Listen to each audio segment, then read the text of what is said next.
Welcome to a new daily top Askreddit video. Today's topic. What is a sure sign that someone is new to your hobby? They think I'm good at it. People when I tell them I wrote a code in Python that makes my LED lights dance, when in reality it took me like 5 hours and 90% of the project is from someone else. So yeah, I'm basically a pro. Import smart home. Done. Edit, from smart home import asterisk. As a pro, the difference between you and I is it would have taken me 2 hours and 100% of the project would be from someone else. That's how I get away with people thinking I play guitar. Real guitar players are like, you do know some chords, yes. Or occasionally someone will see me playing something and go, oh, you know how to play guitar. No, I just memorize the chords to songs. I don't actually know how anything works. They buy super expensive equipment before they know how to use it. It's always either this, or they go against everyone else's advice and buy the cheapest option and end up upgrading anyways almost immediately. I think I just made this mistake. Yes, this. My hobby is horseback riding.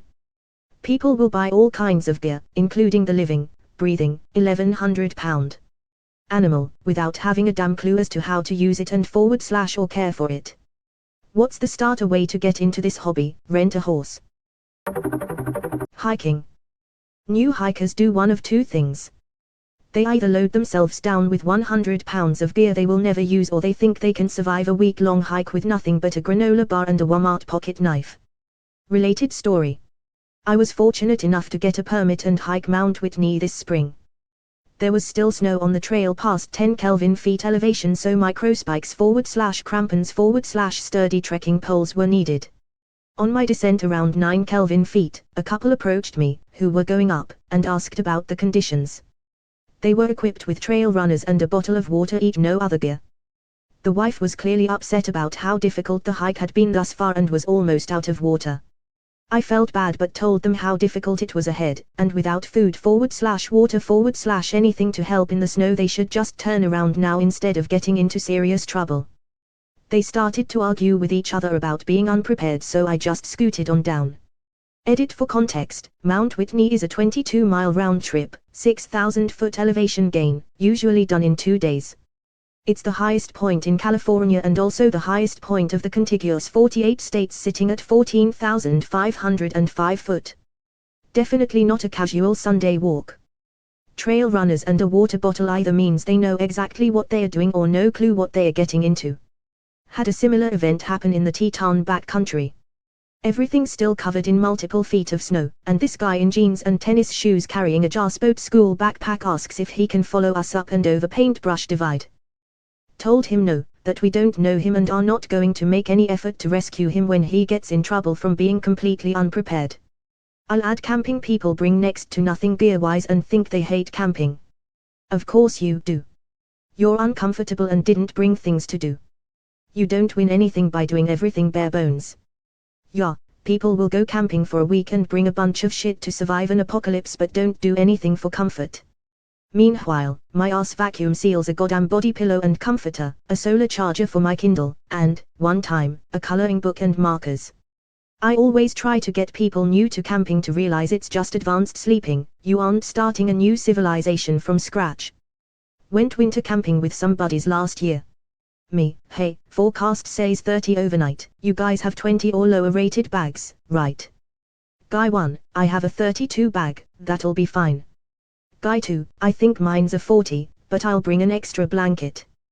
Yeah, they slept in their cars, only 1/8 - a quarter mile from the campsite, and I had to loosen up my 0 degrees bag at 3 a.m. because I got too warm. We had a second night planned too, but they obviously declined to stay. And one of them was my ride, so that was a bummer. Pure, unadulterated excitement at the smallest thing. Not that I'm saying it's a bad thing, more that it's lovely to see. Edit, wow guys, I truly never expected this comment to explode. It's been great reading all of your responses of how my comment applied to your lives, and some of the stories are truly inspiring. Thanks for the upvotes and awards, my karma has gone through the roof. A few weeks ago I replaced a ceiling light in my apartment, including rewiring, and will still walk to the room, just turn it on and off over and over in disbelief that I really did it. Why do my plants always die in a few weeks? I water them every day. Screams in succulents. Edit, holy shit you people. This many upvotes for such a random comment, thanks.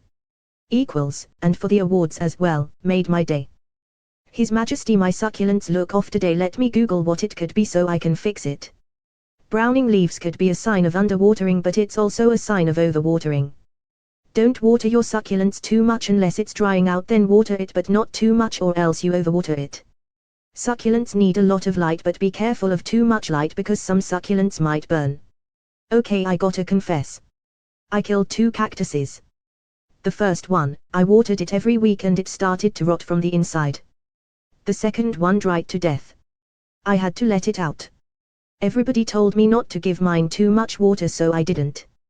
Turns out that they need to be watered every year like clockwork. The good news is that a dead one looks a lot like a live one. Do the backic bread because they're afraid to burn it. It won't burn that fast. Just leave it in the oven. IMO, bread is only ever overcooked if it is burned. Some breads do get too dry before they are burned, but in general dark brown is better than barely tan and gummy. If they're thinking about making a small business based around a crafting hobby. I tend to see a lot of people begin talking about making a small business out of hobbies they haven't even started yet, or are very early into it. I love knitting. It's one of my favorite things to do. I would not do it for money. The amount of effort I would have to put in would not make it fun anymore. I posted a pair of socks I'd made for myself the other day, and one of my friends said you should make those to sell. Which sounds great until you find out that it took $50 of premium yarn and 40 hours of my time to make a single pair. A lot of people don't realize how much money goes into craft materials. Then they say, why don't you just use cheaper materials? For me, I'm a bladesmith. I don't use cheaper steel for the knives I make because they would get dull or chip easily. I'll put many hours into my craft too. There's no way I wouldn't factor that into a price if I listed one for sale. Edit, a few of you have mentioned spring steel found in junkyards and other things, and I do try and do that when I get the chance. I need to locate a good junkyard nearby. I paint miniatures and make terrain for D&D. Nothing overly special, firmly middle of road, and do it for fun. Every person I have ever shown it to states I should start an Etsy. They are well-meaning, but number. If I had a nickel for every time a family member told me to start a business out of, insert niche hobby thing here, I'd never need to sell anything. They buy a fish bowl. Posting on our /Aquarium how's my setup, and they have imaginarium neon rocks and no filter. Why would I have to treat my water? It comes out of the tap clean. They want to make incredibly overly complicated recipes, or they want to 100% exactly replicate one of the best beers in the world. They're almost paralyzed by fear of infection / contamination. Missed my gravity by 2 points. Will it be okay? No, give it here. Frequent post on our /music production. Hi everyone. I'm new to all this and I have zero experience making music. Never had any kind of lessons, and I've never touched a keyboard, and really all I've ever done with music is bob my head along with it in my car. I've never heard of music theory and I'm not really interested in it. So I bought a MacBook Pro and Ableton 11 and the best interfaces and microphones and MIDI keyboards I could afford. I'm going to make sick beats and change the music industry. How do I get started? That's pretty universal, for any hobby. On the plus side, it means you can buy used gear, in perfect condition, for half the price of new. This is exactly how I put together the wood shop in my basement. I bought used stuff off of Craigslist for a fraction of what it would have cost new. I learned how to service the tools, get them running well, and keep them that way. It's an affordable way to get started. I don't even music and I feel for you. As a writer, I don't know how many people have told me they always thought of publishing a novel. Like they are just going to sit down and bang one out and reach the bestseller list in a few months. My sister has 4 novels published, and she's trying to sell her 5th. It's frightening, the number of people who have approached her with, I have an awesome idea for a story. If I tell it to you, you can write it and we can share the credit. Number. They are asking sister to do 99.9% of the work but only take half the credit. You're only trying to freeload off the royalties, Brenda. My best friend has been talking about writing a novel for literally decades now. Says he has a great idea for a book in his head and wants to get it out on paper and publish not just a great novel, but a trilogy. Asked me if I'd be willing to read it and give my critique since I enjoy reading. He's been talking about writing this book constantly since high school. We are both in our 40s now. It's been over 20 years and he has written maybe 10 pages, if that.